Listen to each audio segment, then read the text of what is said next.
Dear Ambassador Stelin, dear Mr. Eba, dear Michael, dear members of the jury, dear teams and participants, dear colleagues, ladies and gentlemen, Your Excellencies, good evening. It's my great pleasure to welcome you tonight to the Geneva Graduate Institute for the 2025 award ceremony of the Advancing Development Goals International Contest for Graduate Students, also known with its short nickname, the Geneva Challenge. This is the 12th edition of the challenge. As you may know, the Graduate Institute launched the Advancing Development Goals Contest in 2014, thanks to the vision and the generous support of Ambassador Stelin, and under the patronage of late Kofi Annan, whom the Institute is proud to count as one of its distinguished alumni.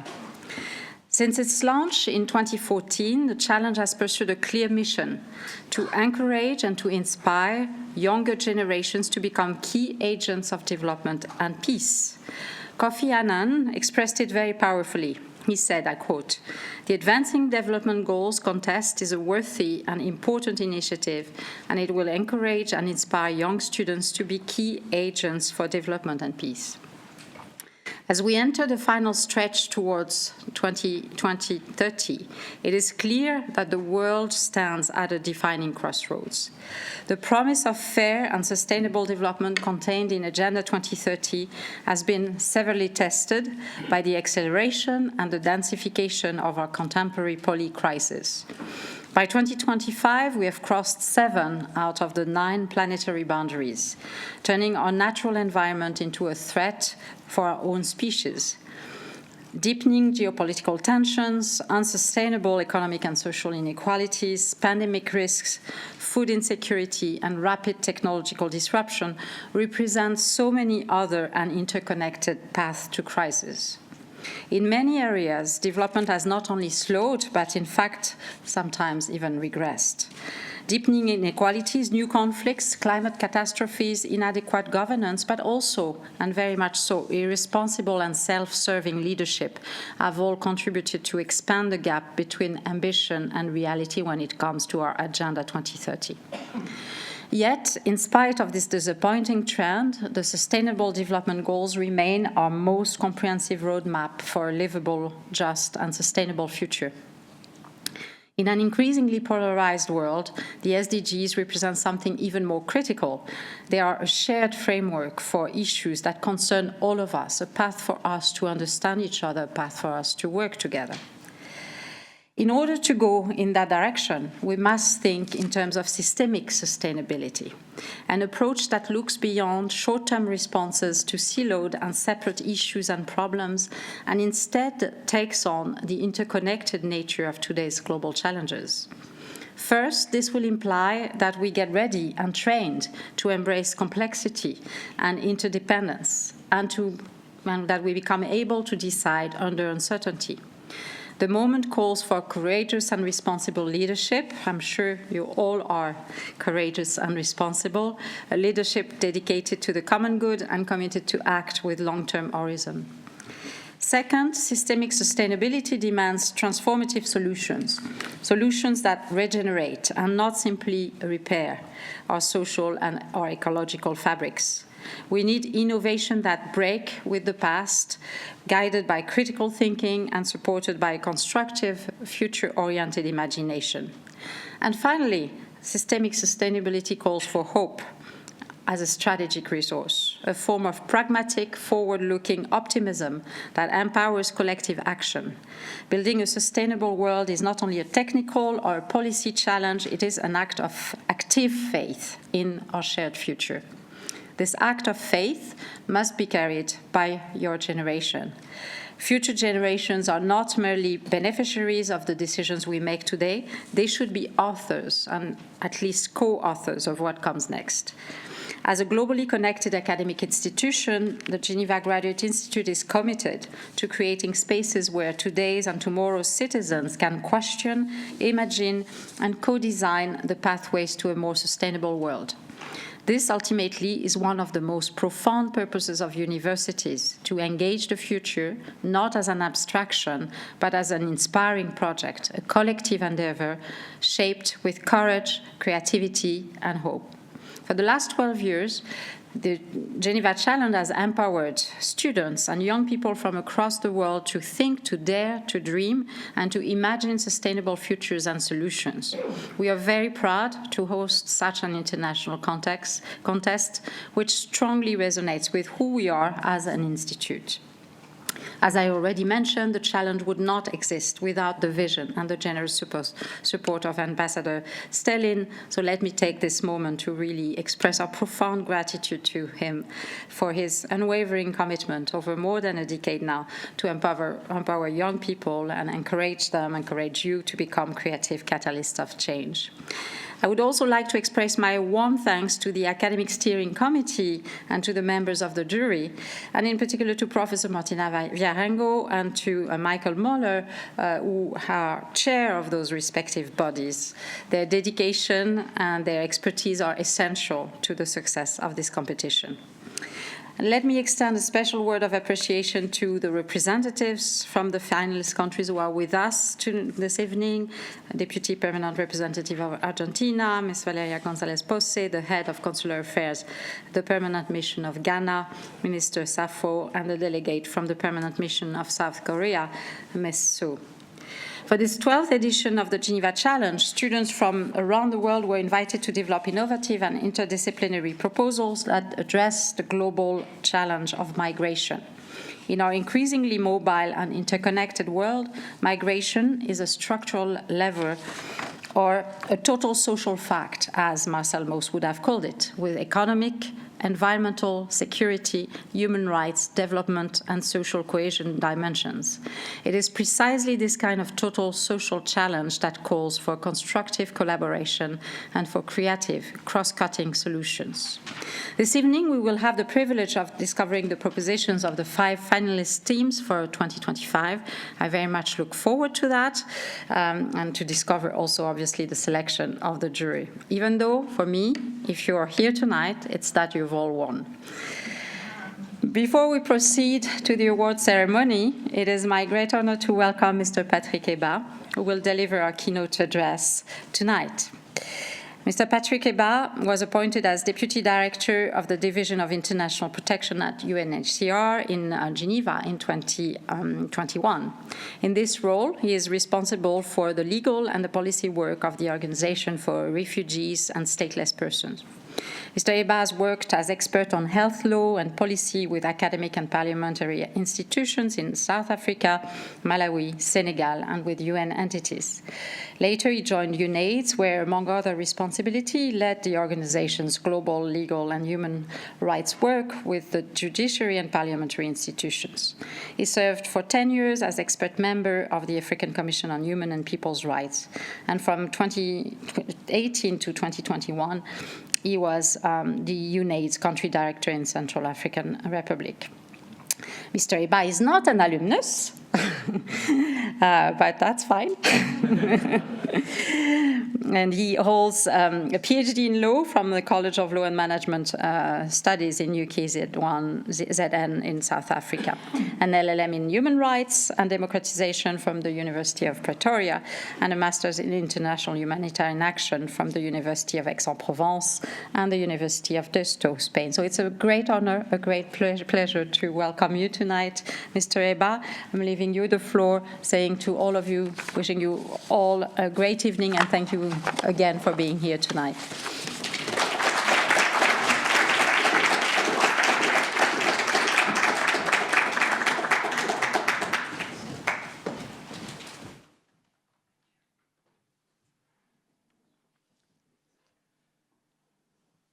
Thank you very much, Ms. Sales, for this very generous introduction that you gave. It is for me a true privilege to be here with you all and to have this opportunity to deliver today's keynote address for this 12th edition of the Geneva Challenge, Advancing Development Goals Contest.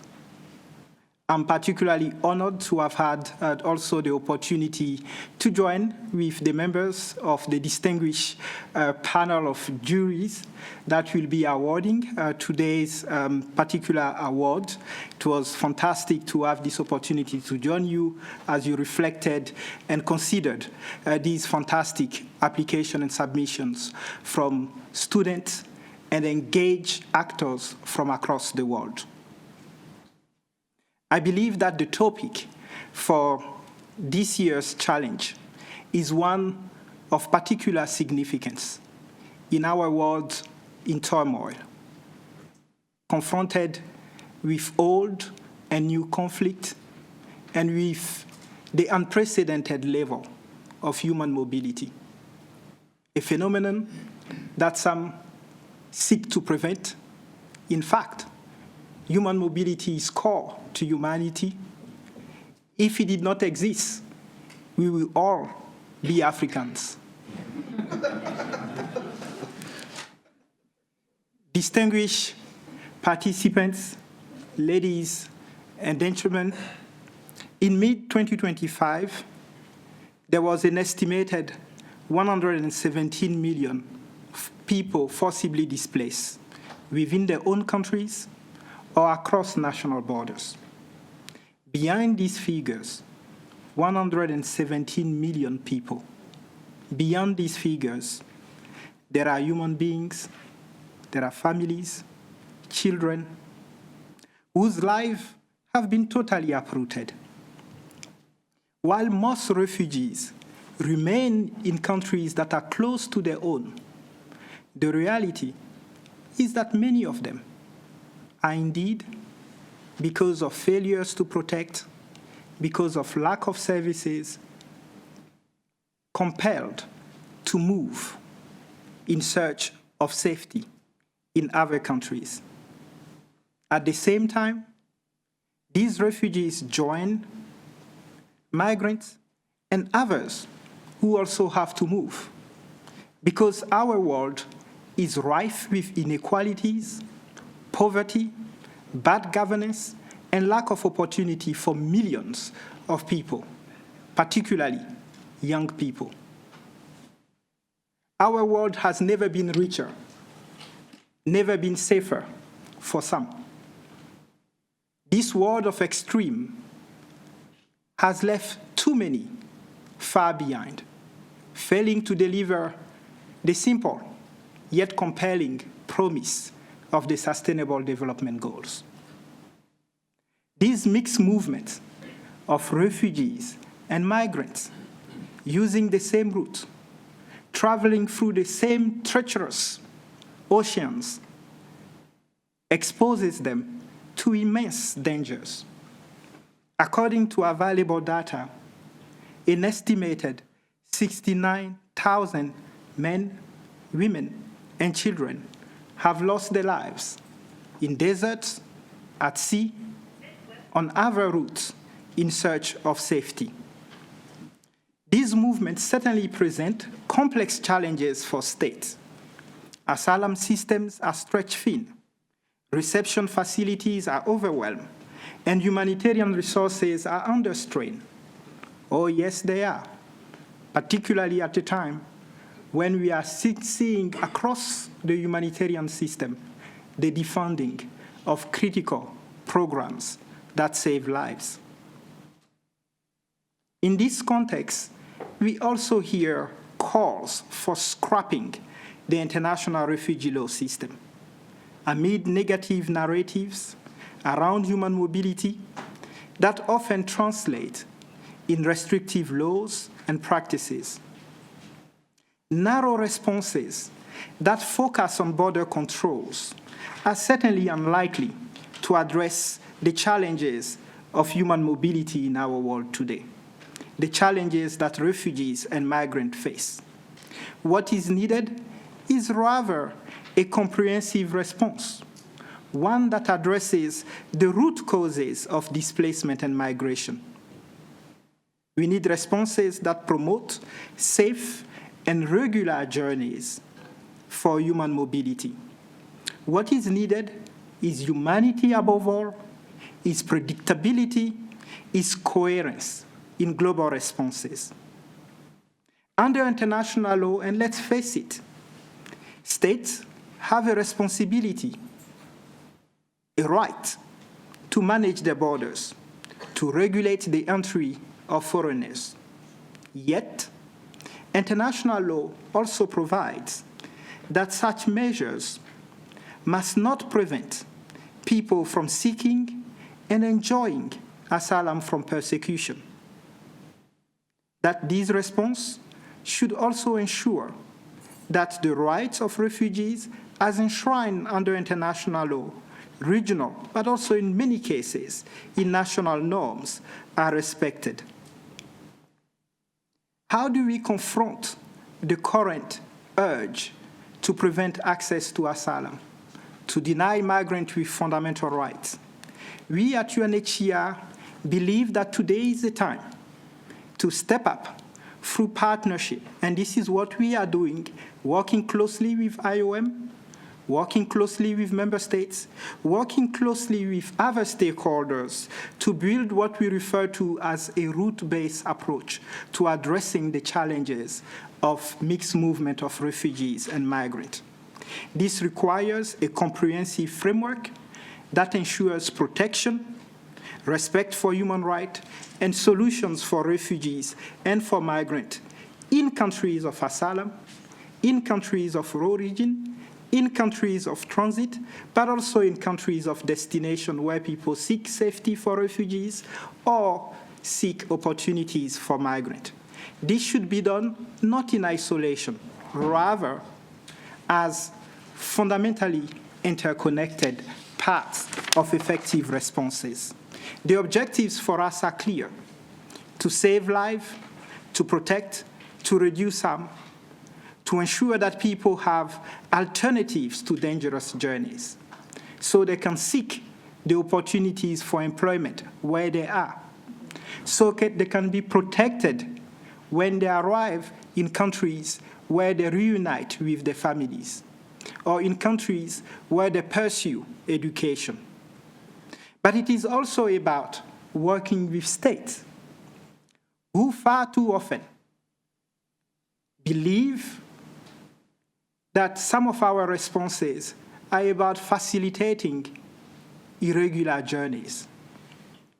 And let me use this opportunity to be very clear, yet again, that the urgency of humanity, that the urgency of international protection is one that involves asserting national sovereignty, but certainly doing so with full appreciation and respect to the right to seek and enjoy asylum for refugees, but also ensures that the rights of migrants, that those fundamental rights to be recognized as humans, to enjoy critical core rights, are also respected.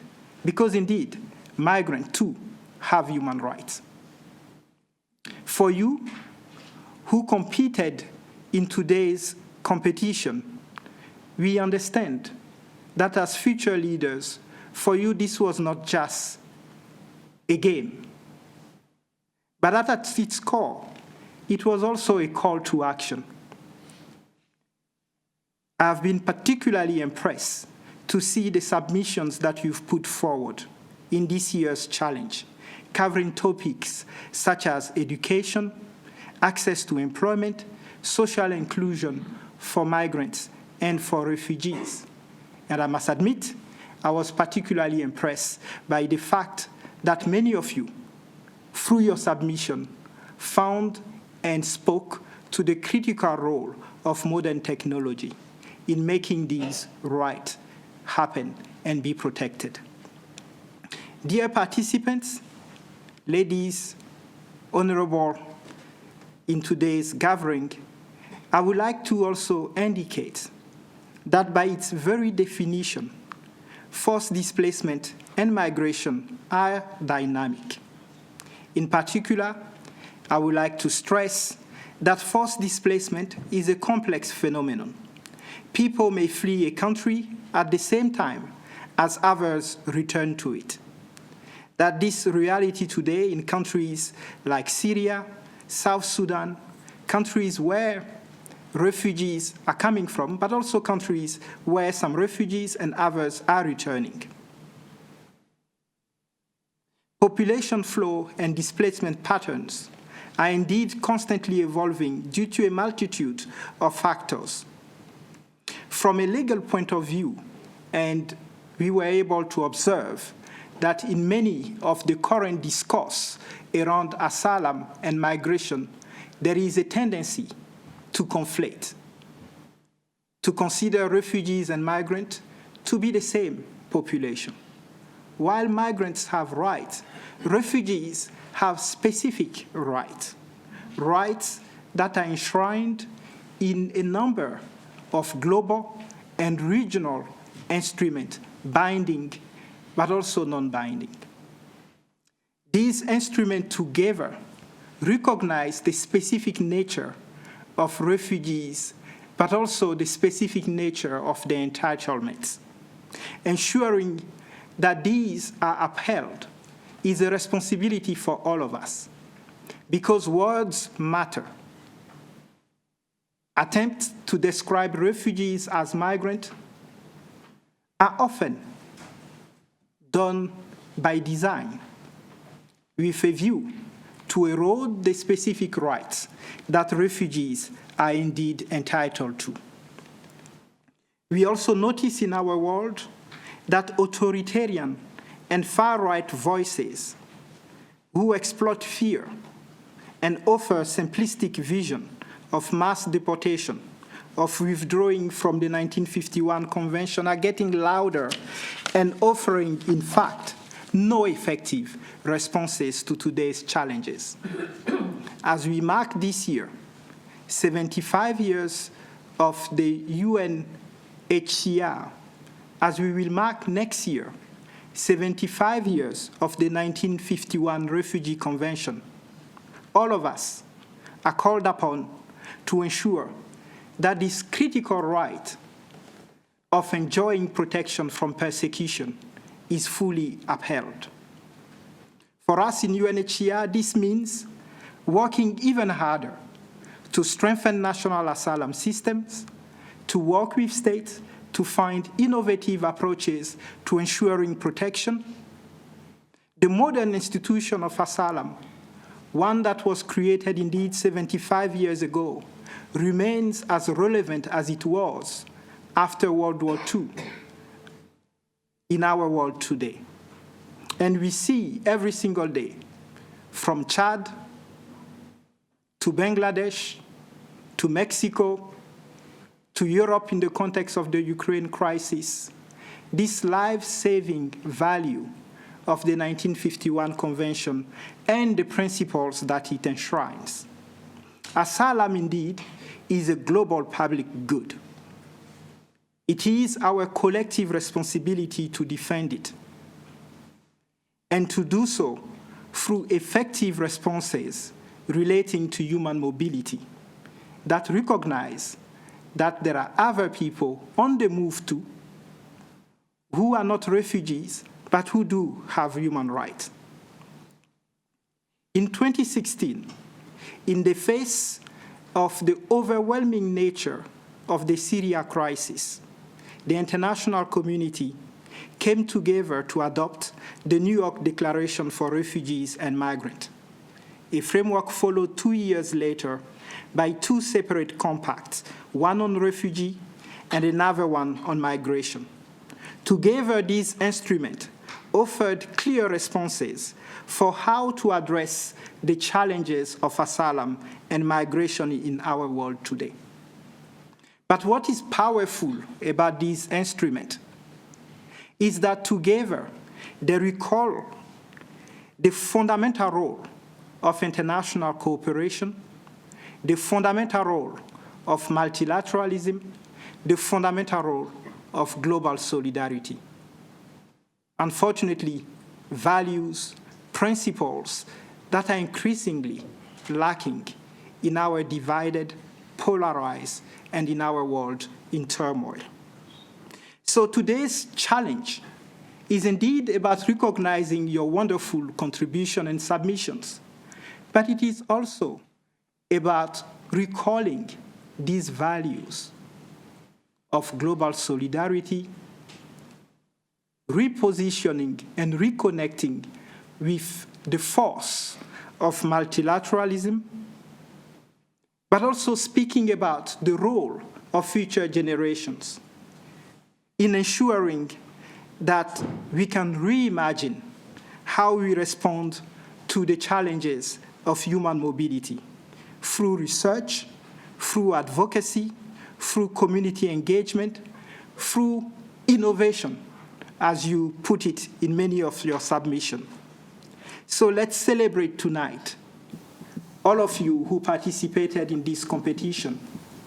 Let's celebrate the winner that will be announced, or the winners that will be announced today. But also, let us not leave this room without this deep sense of reconnecting with what we are as a community, but also reconnecting with this simple yet powerful project that is enshrined in the UN Charter, that is translated in the 1951 Convention, this fundamental value that some in Southern Africa refer to as the value of Ubuntu. That value that I am because you are, that we all belong to this human race. Let's defend the tools of our common humanity. Thank you very much.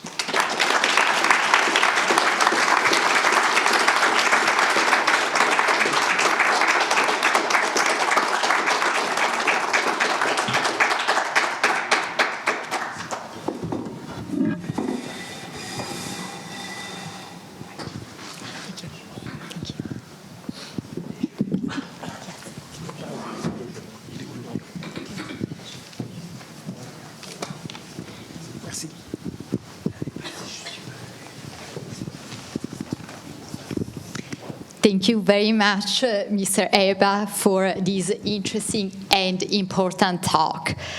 So we have some time for questions, and I would like to start by going back to the Sustainable Development Agenda.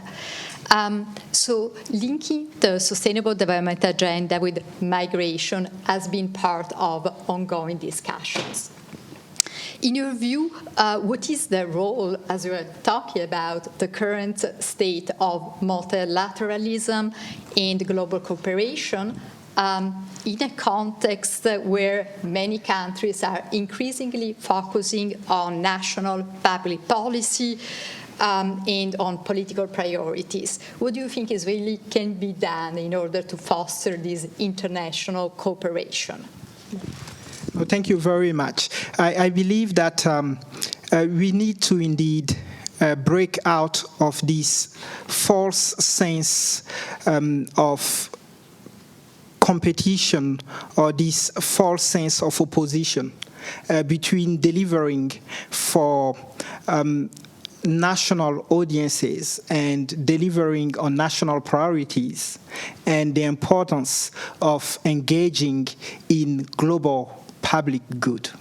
The Sustainable Development Goals at the core are about how do we as an international community, through progress at home and cooperation abroad, deliver for what is required to ensure that we leave no one behind, that we make the world safer, that we ensure progress that benefits everyone. This should start at home, but it should also involve cooperation with states, with civil society, with other stakeholders in and across the world. To use a concrete example, what does it mean to address the challenges of public health in one country if we do not do it for other countries across the world? We've seen that in an area where I had the privilege of working, that is the area of HIV and AIDS, where progress globally requires progress at home, but also support to other countries across the world to indeed ensure that we respond effectively to what is in fact a global situation that requires solidarity and action. And the same applies also in the context of migration, because migration is at the same time an expression of progress, but it is also, in many instances, an illustration of failures to protect rights. It is an illustration of failures to ensure shared benefit into progress.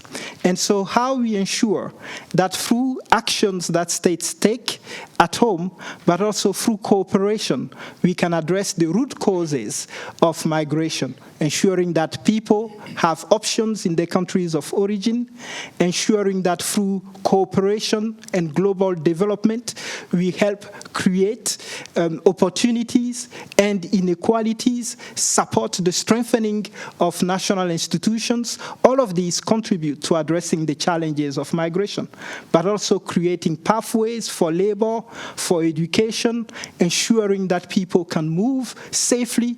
Equally important, in the context of asylum, it means ensuring cooperation and solidarity with countries that host the largest numbers of refugees. And so, in our world, interconnected as it is today, no country alone can provide the responses that are needed.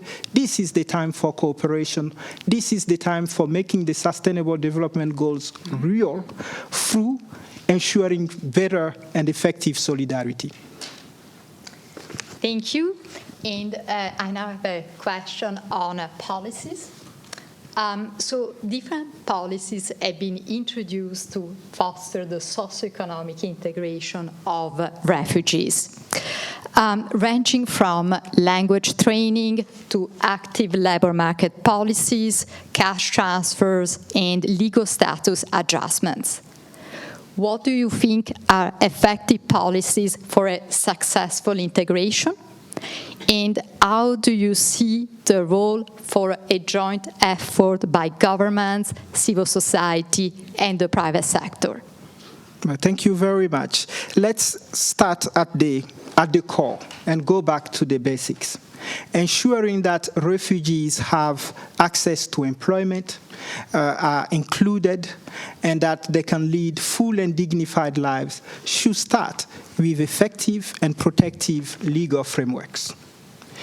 While many countries across the world have policies that enable access to territory, access to protection for refugees, which is essential, which is critical, we also recognize that in many countries today, access to employment, access to socioeconomic rights for refugees are not sufficiently upheld.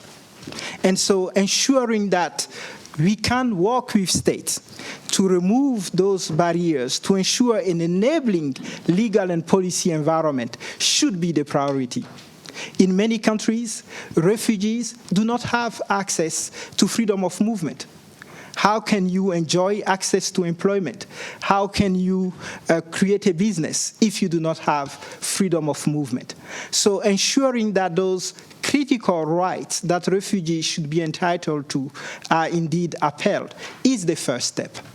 Second, it is also about creating opportunities for refugees. It is about ensuring that countries that host large numbers of refugees are not left alone. Because the preamble of the 1951 Convention provides that the solution to refugee issues is not the responsibility of one country alone. In fact, it is a shared responsibility. And that idea of responsibility sharing the burden for hosting refugees means that those countries that host large refugee population need to be supported. And this support and how it can be implemented effectively means ensuring that those countries that host large numbers of refugees that are not able to cope with the burden of hosting refugees can be supported so they can create opportunities for employment, that the systems, socioeconomic, social, and other systems can indeed help integrate and facilitate the inclusion of refugees, and this requires cooperation. We've been talking about the importance of multilateralism, and this is indeed what is provided in the Global Compact on Refugees that I referred to. And in fact, this year, in December, in a few weeks from now, the international community will gather here in Geneva to review the progress that have been made in the implementation of the Global Compact on Refugees, a critical opportunity for the world to recommit to this idea of cooperation and solidarity with countries that host large numbers of refugees. This is important. It is essential to ensure that they have the means to provide opportunities for refugees. This is about not just state. It is also about local authorities, mayors, and their roles, something that I had the pleasure of also discussing with the president of today's jury, Michael Moeller. But it is also about the role of companies, private sector, and other stakeholders that can play a critical role in ensuring that refugees have economic, social, and other opportunities so they can thrive and not just be saved from harm. Thank you. And a last question for you. So one of the aims of the Geneva Challenge contest is to bridge the gap between academic research, practice, and policy making. And to give the opportunity to graduate students to contribute to the debate by proposing pragmatic solutions to advance the development goals. So what do you think are the right balances between research and public policy in the careers of those who care about development? And what advice would you give to our students, some of whom are about to start out their careers? Oh, thank you very much. I think just looking at the submissions that were received as part of this challenge, I don't think the students need any advice from me. In fact, I should be going around and asking for advice because I found the submission just excellent. But the only thing that I will maybe like to share is that, unfortunately, at a time of fast-moving political and policy developments, we have developed a tendency of being reactive and not ensuring that the responses that we are offering are in fact based on the best available evidence. And so how we ensure that there is no gap between research and public policy.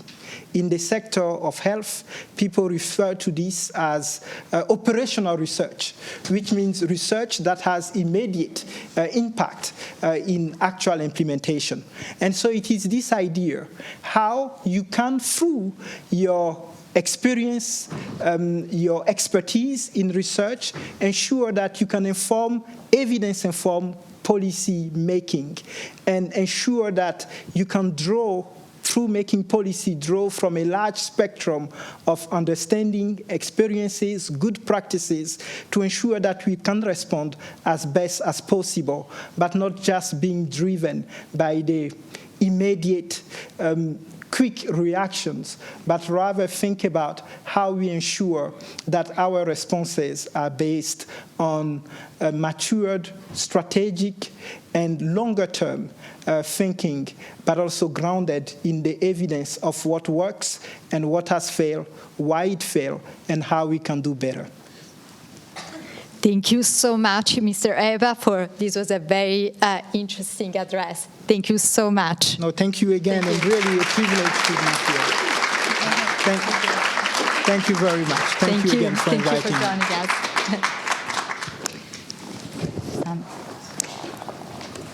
We are now going to continue with the award. Let me just be here, maybe.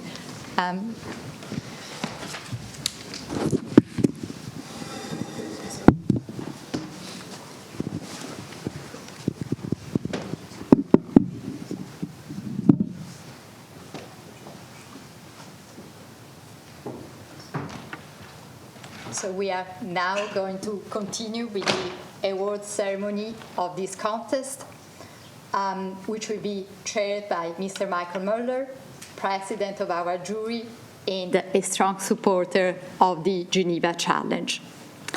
Mr. Muller is currently Senior Advisor to Macro Advisor Partners, Senior Distinguished Fellow here at the Graduate Institute, and a member of the board of several foundations. He has over 40 years of experience as an international civil servant in the United Nations. Among other positions, he served as Director General of the United Nations Office in Geneva and as Executive Director of the Kofi Annan Foundation. Michael, the floor is yours.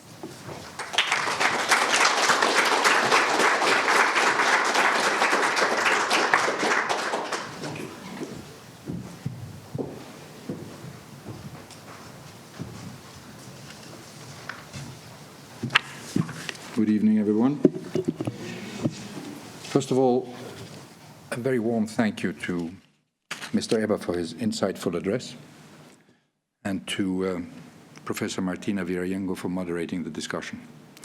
It's a privilege to have him with us on the occasion of the award ceremony of the 2025 Geneva Challenge. Dear Excellencies, ladies and gentlemen, dear finalist teams, it is a great pleasure to welcome you to the 12th edition of the Geneva Challenge. As we navigate an increasingly fragmented and uncertain world in search of solutions to the pressing existential challenges facing our planet, one truth stands clear. No country, no sector, and no individual can face these challenges alone. Only integrated, collaborative, networked, and preventive approaches will enable us to craft solutions that are both effective and enduring. It's therefore incumbent on each of us, at every level of society and in every sphere of influence, to engage in this collective search for answers. This includes the essential dimension of intergenerational collaboration, ensuring that knowledge, creativity, and responsibility are passed between generations. The stewardship of our shared future depends on how well we listen to, learn from, and empower those who will inherit this world. Over the past 12 years, the Geneva Challenge has proven to be a powerful example of this spirit in action. It has brought together more than 12,000 graduate students, forming over 2,400 teams from 250 universities and representing over 110 nationalities from every region of the world. These impressive figures tell a larger story. They reflect a generation eager to collaborate across borders, disciplines, and cultures to devise solutions to real-world problems. Each year, their innovative and interdisciplinary proposals remind us that hope for a sustainable and equitable future is not misplaced. It is already taking shape in the minds and action of these young changemakers. On behalf of the jury, I would like to join Marie-Laure Salle in expressing our deep gratitude to Ambassador Jenő Sterlin, the founder and funder of the Challenge, for his continued commitment to nurturing this global platform. His vision has given countless young people the opportunity to transform pressing challenges into opportunities for innovation and progress towards the Sustainable Development Goals. Our thanks, of course, also go to Marie-Laure Salle and the Geneva Graduate Institute for their unwavering support in hosting this contest at the Maison de la Paix, a place emblematic of dialogue, cooperation, and peace, and for preparing participants to engage with the world's most complex challenges with both intellectual rigor and creativity. Each year, the Geneva Challenge invites theoretically grounded and pragmatic solutions to a real-world issue, encouraging interdisciplinary collaboration among groups of master students. This year, as you have understood, we turned our attention to one of the defining issues of our time, which is migration. Migration today reflects the deep interconnections of our world, driven by conflict, inequality, and environmental degradation, but also by hope, ambition, and the search for dignity. The movement of people across borders shapes economies, societies, and identities, revealing both the vulnerabilities and the resilience of humanity. Addressing migration requires empathy as much as evidence, and above all, policies and practices that balance protection with opportunity and solidarity with responsibility. In today's world, we need to find ways to turn the issue of migration in all its forms from being a problem to being a solution. With this goal in mind, the Geneva Challenge 2025 received 114 submissions, representing 465 participants from 94 universities across the globe. These numbers underline just how relevant and urgent the topic of migration is, not only to policymakers and to academics, but to young people everywhere whose futures will be shaped by how the world manages mobility and belonging. The contributions we celebrate today, and indeed all those submitted to this year's challenge, reflect the remarkable potential, creativity, and commitment of this new generation. They come from every region of the world and present a broad spectrum of innovative, practical, and humane solutions to the multifaceted challenges of migration. This afternoon, the jury had the privilege of hearing the excellent oral presentations from the 5 finalist teams of the 2025 edition. And before we move on to the award ceremony, it is our pleasure to invite them to briefly share their projects with you. And I am now going to invite them one by one to join me on stage in alphabetical order, and therefore ask Team Africa to come up first and spend a few minutes.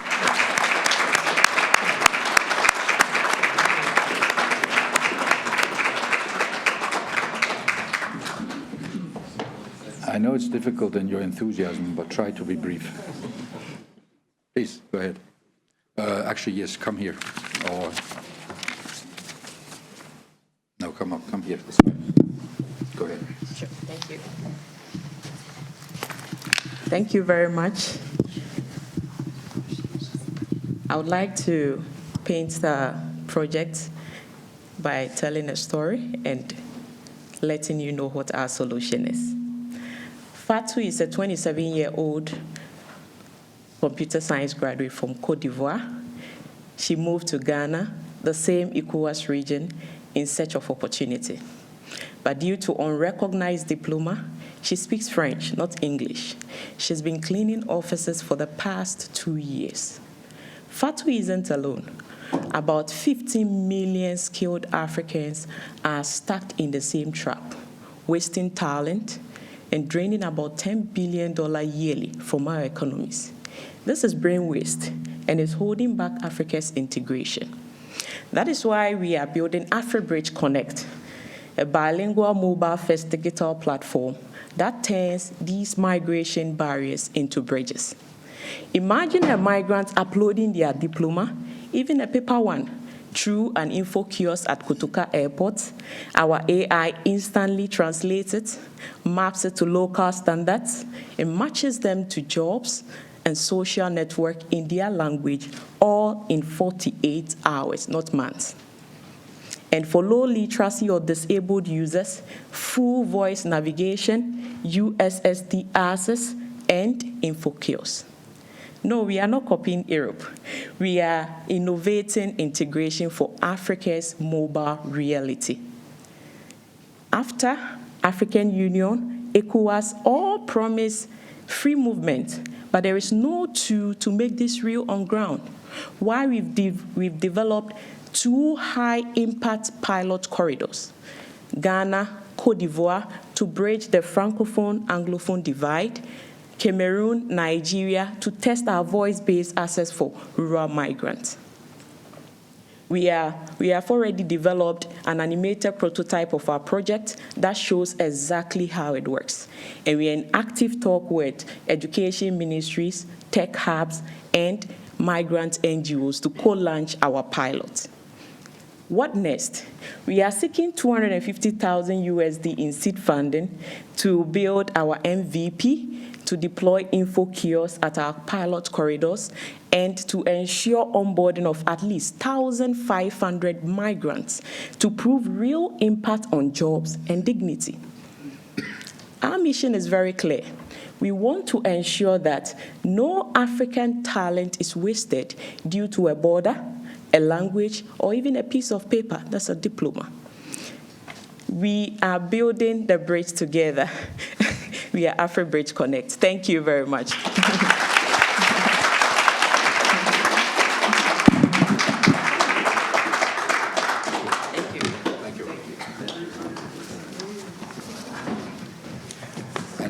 Now, thank you very much, Team Africa. Can we invite Team Asia to come up, please?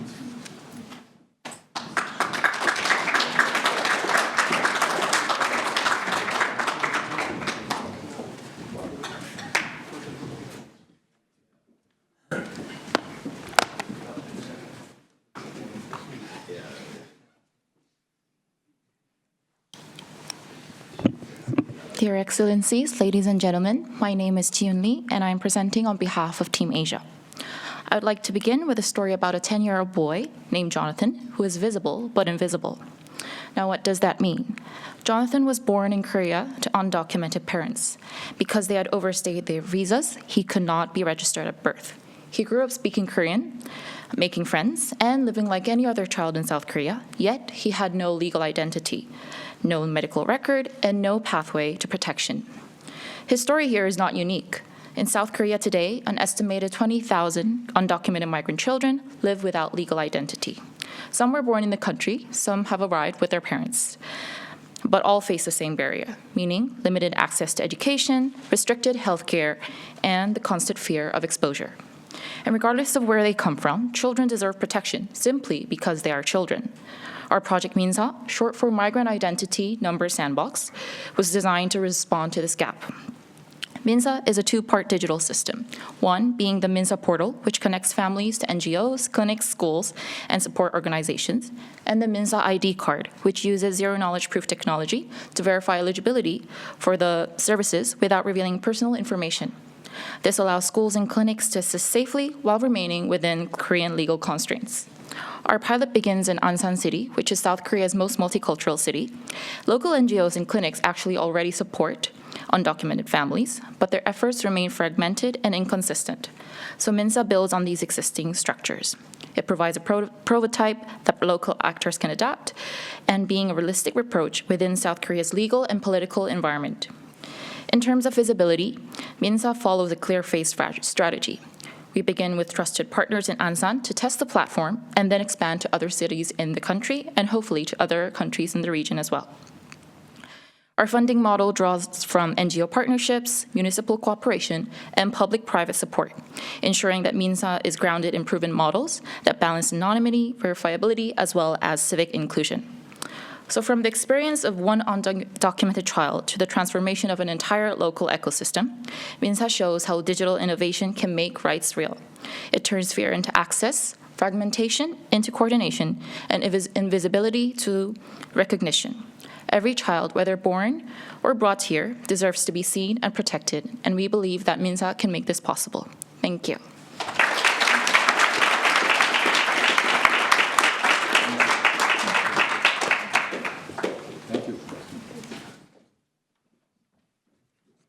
Thank you very much. Now it's the turn of Team Europe.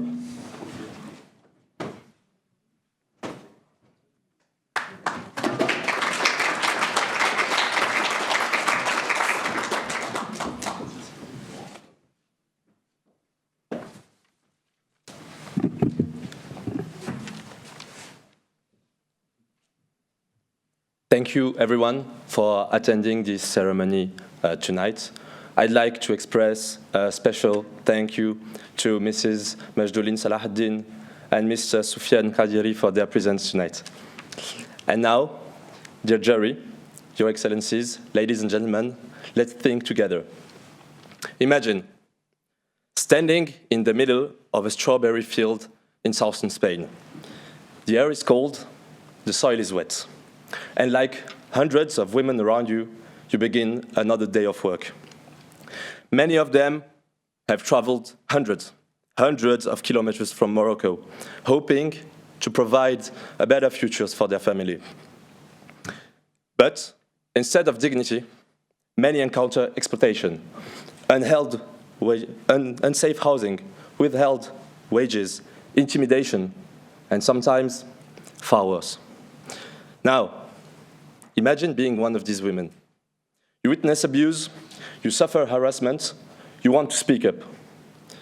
But you cannot read, you cannot write, you cannot navigate the system meant to protect you. Your voice exists, yet no one can hear it. This is the silence we want to break. Our project is called SOLA. SOLA is a voice-powered dignity platform that allows seasonal migrant workers to safely and anonymously report abuses simply by speaking in their own dialect, in their own words. Using tailored voice AI, these spoken testimonies are transformed into secure digital records, creating, for the first time, an evidence-based bottom-up map of dignity across agricultural fields. We call it the Dignity Map, a real-time view of where exploitation is happening and where dignity is being respected. This map becomes a tool for journalists, NGOs, and ethical buyers, a tool that pushes the entire supply chain toward more transparency. Because when supermarkets can see where abuse happens, they can choose to source from farms where dignity is being respected. And this is where hope begins. SOLA is not just about detecting harm. It's about shifting power. It gives women who were previously invisible the power to be heard. It gives responsible employers the power to prove fairness. And it gives consumers the power to drive real change through informed choices. Our pilot will begin with 200 to 300 women in Andalusia. But our vision goes far beyond one region, far beyond one crop. We imagine a future where migrant workers across Europe can speak up safely, regardless of literacy, regardless of fear, regardless of borders. A future, your future, our future, where the most vulnerable voices become the strongest catalysts for justice. Because dignity should not be a luxury. Transparency should not be exceptional. And SOLA will turn the voice of these women into visibility, and visibility into change. Thank you.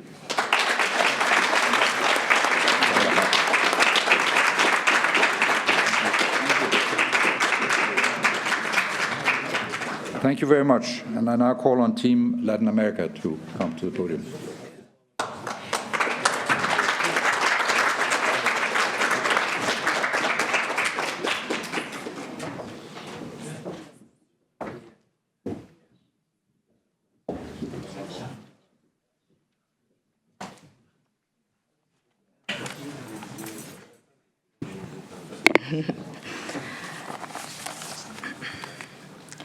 Hello, everyone.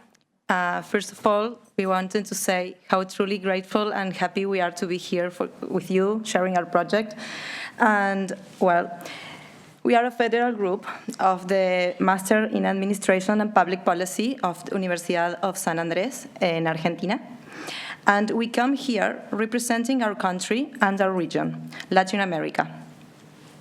Argentina, as a pioneer in human rights struggles and a voice of Latin America, comes to invite you, to ask you for a being in presence, to be present in this collective challenge where ethics, policy, and empathy meet.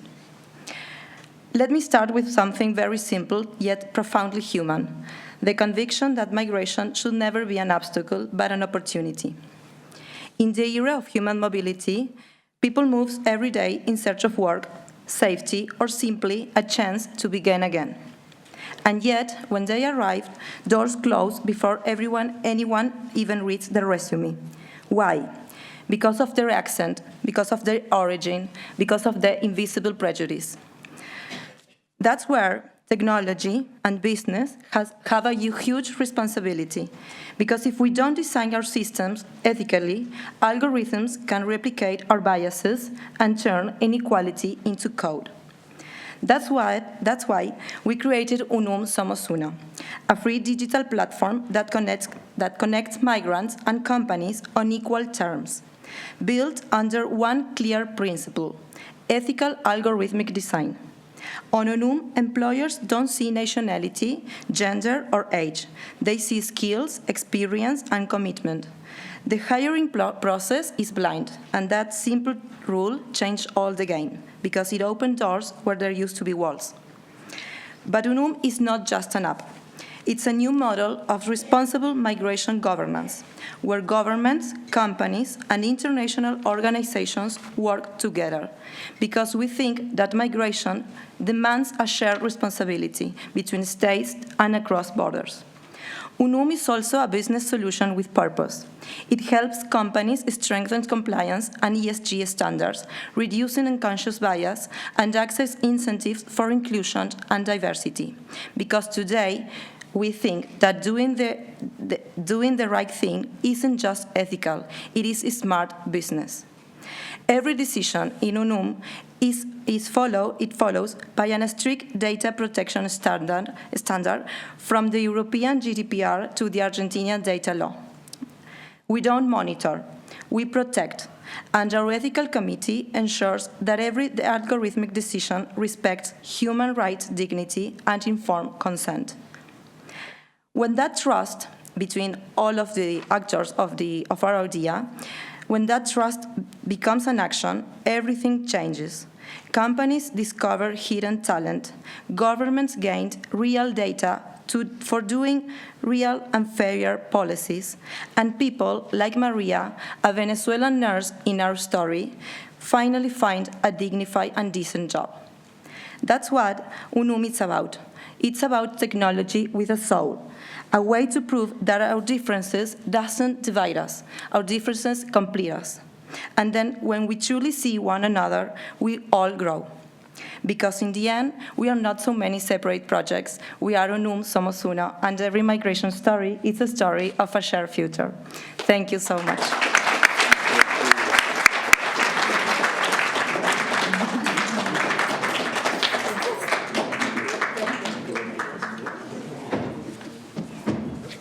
Thank you very much. And finally, Team North America and Oceania.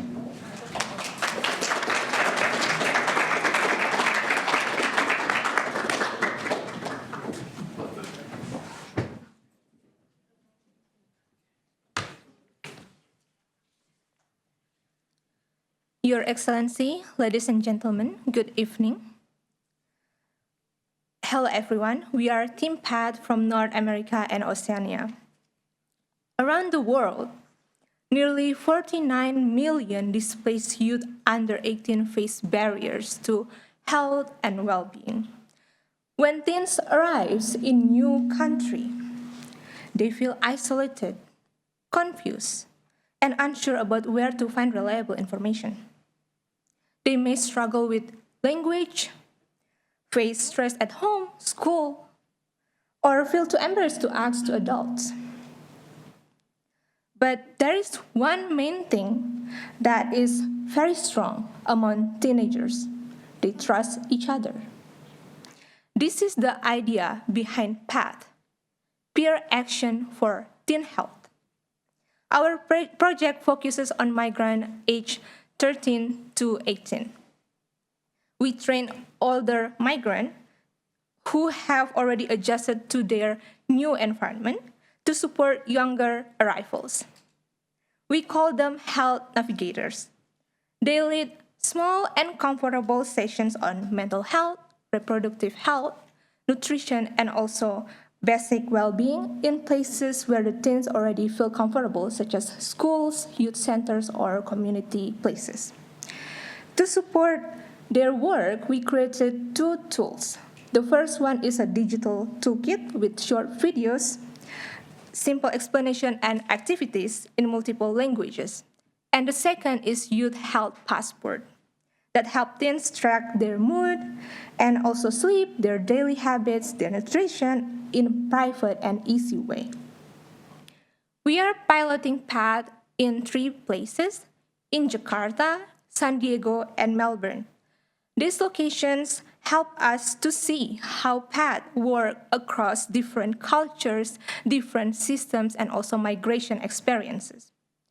Our aim is to help migrant teens feel supported, connected, and confident to build their new lives in the new place. When teens help each other, they create trust, leadership, and a stronger sense of belonging. Thank you.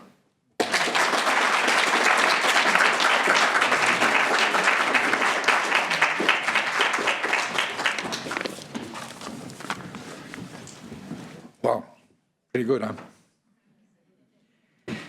Anyway, thank you all for these really excellent presentations. And we now have come to the much-awaited part of the evening. But before we get there, please allow me to invite the founder of the Geneva Challenge, Ambassador Stalen, to the stage in order to present the prizes to the team.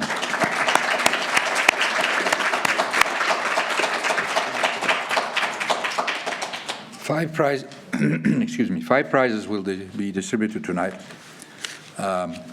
2 third place prizes, 2 second place prizes, and 1 first place prize.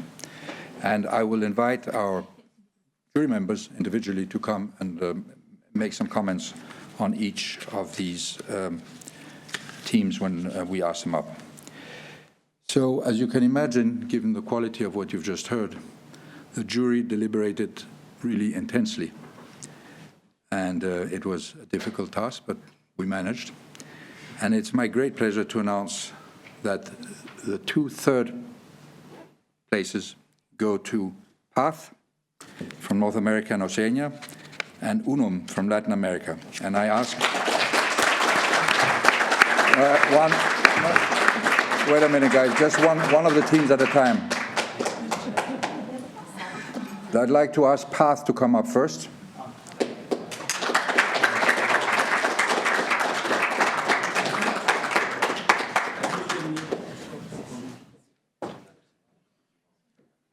And Rachel Quick, our jury member, is going to say a few words about the team.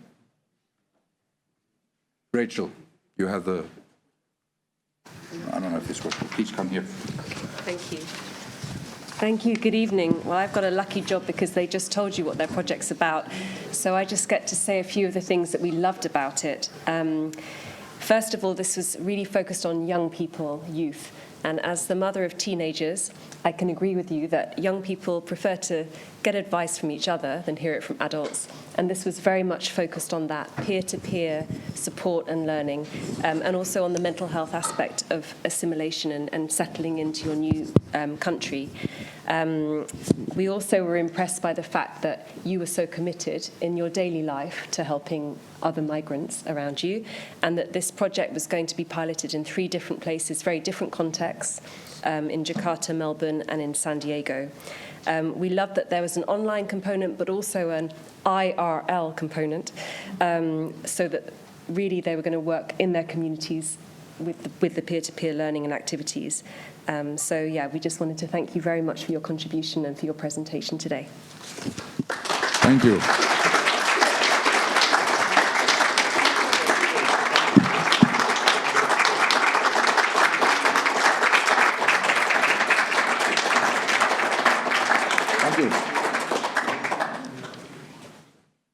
And now I ask Project...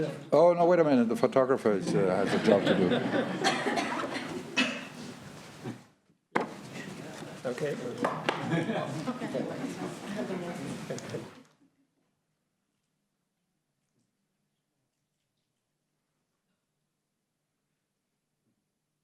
Thank you.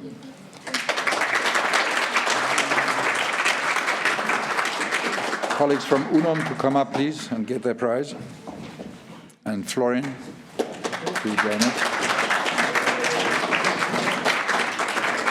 Yeah, there you go. Florian Schatz, who's another jury member, who's going to say a few words about UNUM.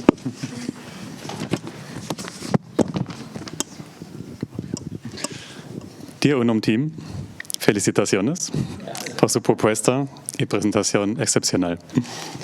In the name of the jury, I would like to congratulate you for your excellent proposal and presentation today. When you presented your proposal here, especially this afternoon, it was clear how much it meant to you. It came from the heart, and you really stand behind your proposal and behind the issue. This is something that we greatly appreciate. You didn't come here just to win a prize. You came here to make the world a better place. Moreover, the jury also recognized the amount of effort you put into your proposal. We were joking before about how long it is, but it also means that it was thought through in all details. You considered all sides and all dimensions of the issue. Finally, this also led to a very holistic solution. Unum is not just a job market app, it is also a document verification system, a training platform, a forum, and includes many other functions to support migrants in achieving a better future for themselves and for their families. After all, as the name of your project suggests, we are all one, somos uno. So thank you very much for your great work, and all the best for your project.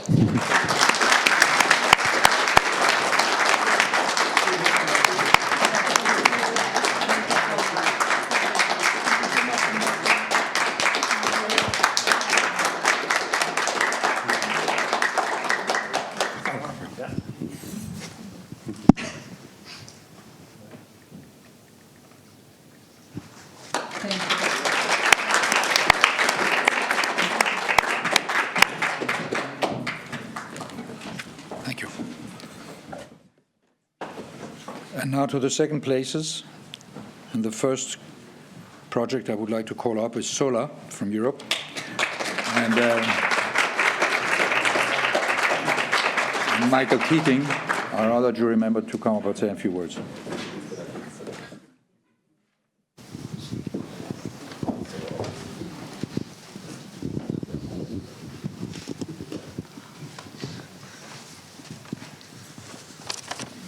Thank you very much. So we loved your project because, first of all, it's a great idea. So that was the main thing that struck us, and that it was co-designed with the beneficiaries and everybody involved. The second thing is it throws light on a very significant problem in all its many dimensions, including the silent complicity, really, of many people in what is going on. The third reason was that you offer practical solutions for addressing this, whether from the perspective of exploited workers, and particularly women, or of the employers, or indeed of the broader public. The fourth thing is that it's scalable, and it has terrific relevance for other parts of the world. And finally, it manages to combine being both very practical but also aspirational. So thank you and congratulations.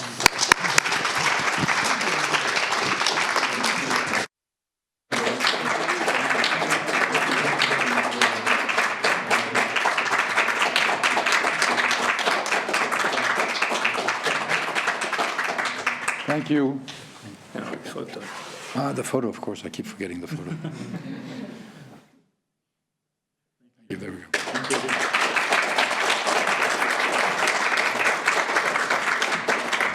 Now it's my pleasure to ask the colleagues from Project Minster to come up to the podium.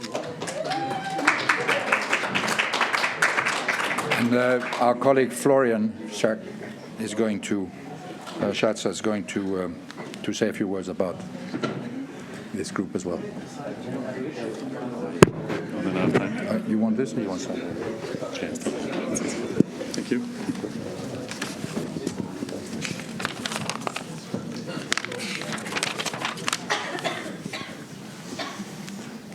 Dear Project Minster, congratulations on an outstanding proposal and again an exceptional presentation.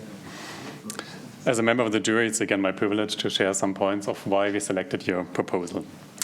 First, your project excelled on every criterion. technically. You presented a sharp, well-grounded analysis of a real and urgent problem, its local context, stakeholders, and their incentives. Building on this foundation, you crafted a solution based on a clear implementation plan, a realistic budget, and you even considered risks. Minsa is a complete, a polished, and a high-quality proposal. Thank you for that. Second, beyond the formal criteria, you also demonstrated that the project is highly implementable. It's not just an idea.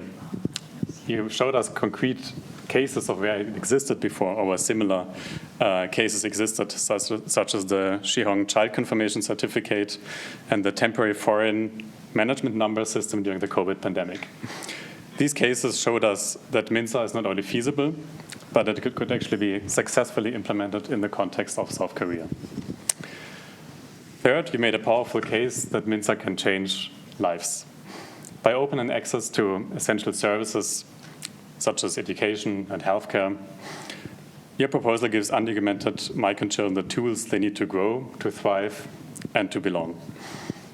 And this is not just the case of South Korea. We also believe that Minsa has potential worldwide. Thank you very much for this great proposal. We can only encourage you to implement it, and we wish you all the best and much success for the implementation. Thank you.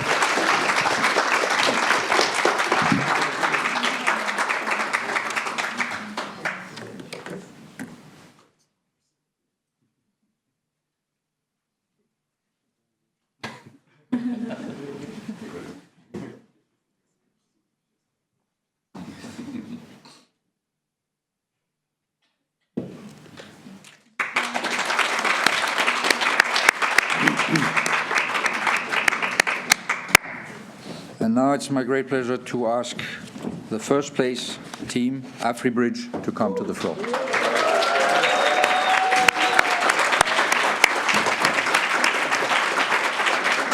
And I'm also asking Ambassador Yvette Stevens to join us to say a few words.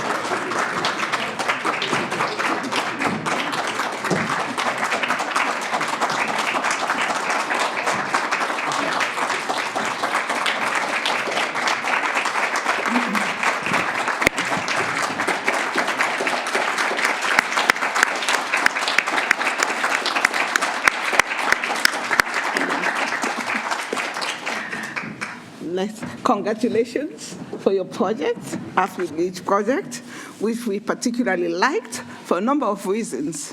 One, it was addressing a problem which has existed in the African region for so long, and that there has been an inability to implement the provisions of it. Ever since the creation of the Organization of African Unity in 1963, regional integration was foremost objective of the OAU, and also its successor organization, the African Union. However, in spite of all the different resolutions and protocols in terms of promoting regional integration, not much progress has been achieved. Now, we like it particularly, we have the young people now using the existing technology to assist in the implementation of these well-known objectives. The major problem that has faced the implementation has been because, as you know, West Africa has former Francophone countries, former French colonies, and former English colonies. So the problem there was in terms of language, it was very difficult to have integration in terms of education too, in terms of looking at equivalence of degrees, etc.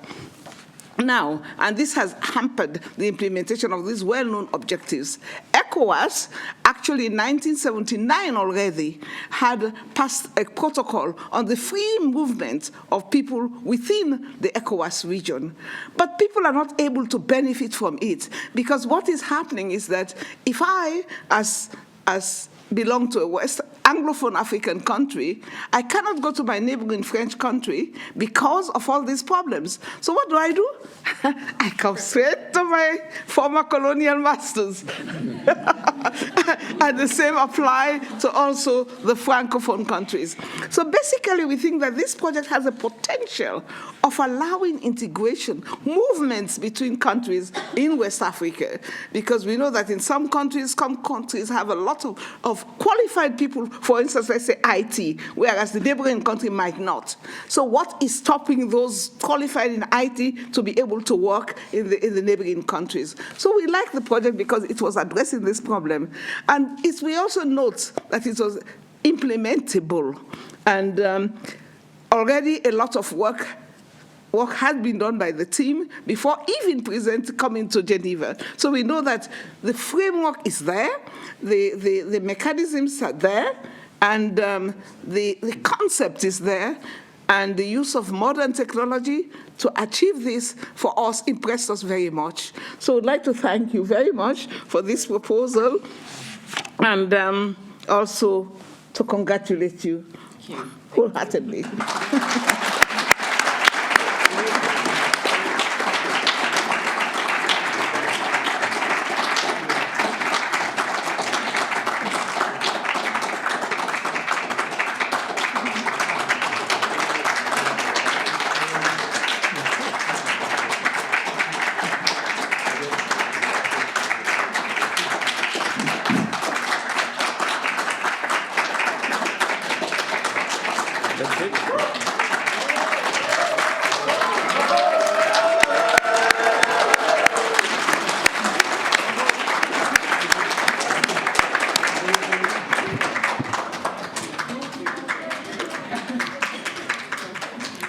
Our warmest congratulations to all the winners.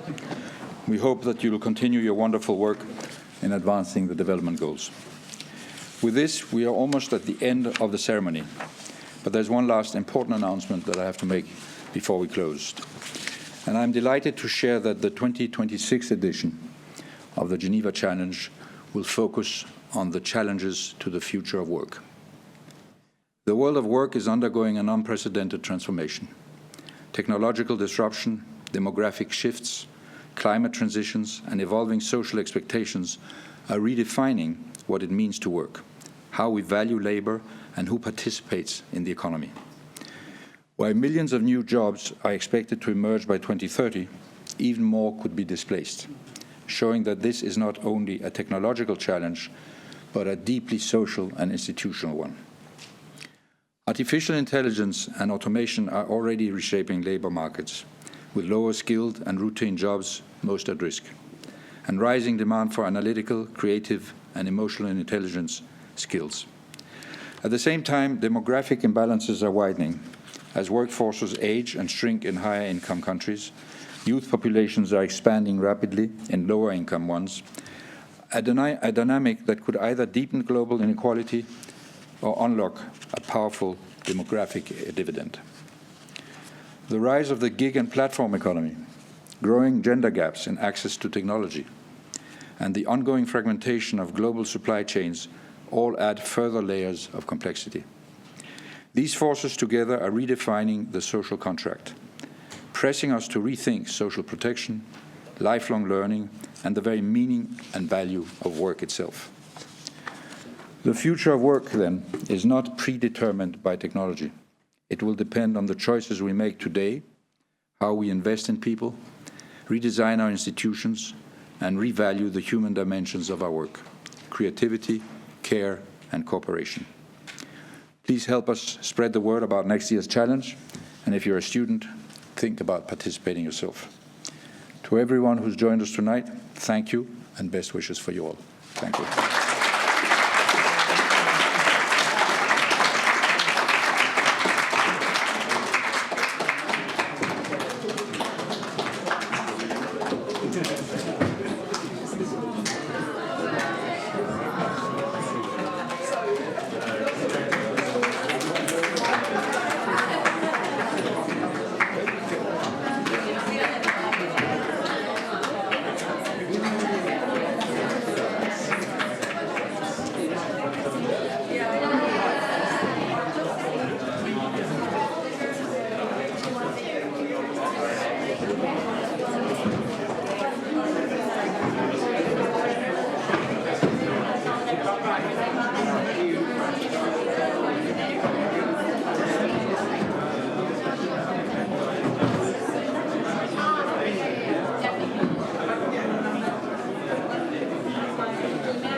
Congratulations. You too. Congratulations.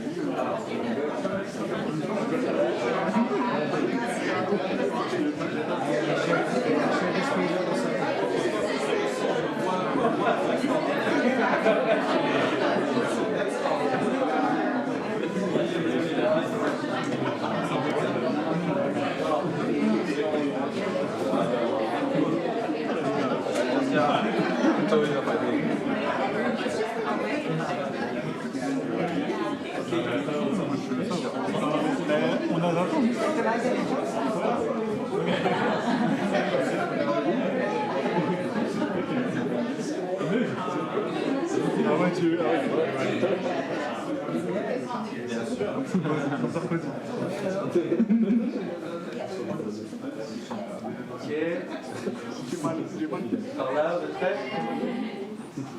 Ok, j'y vais.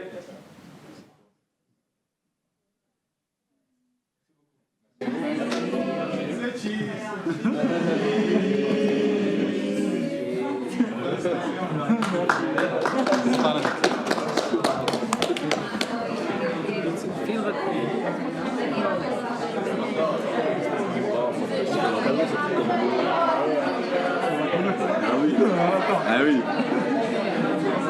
Le château.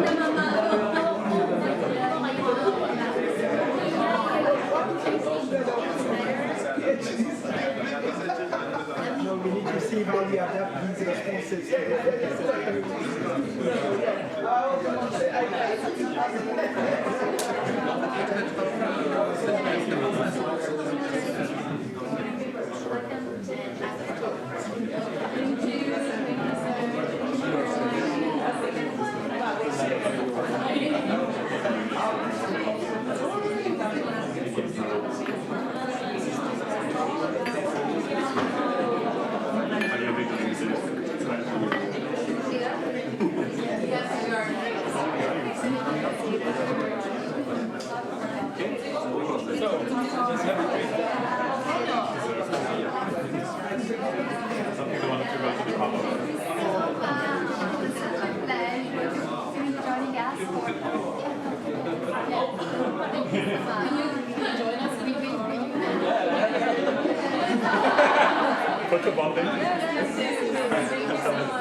Love that part. Thank you very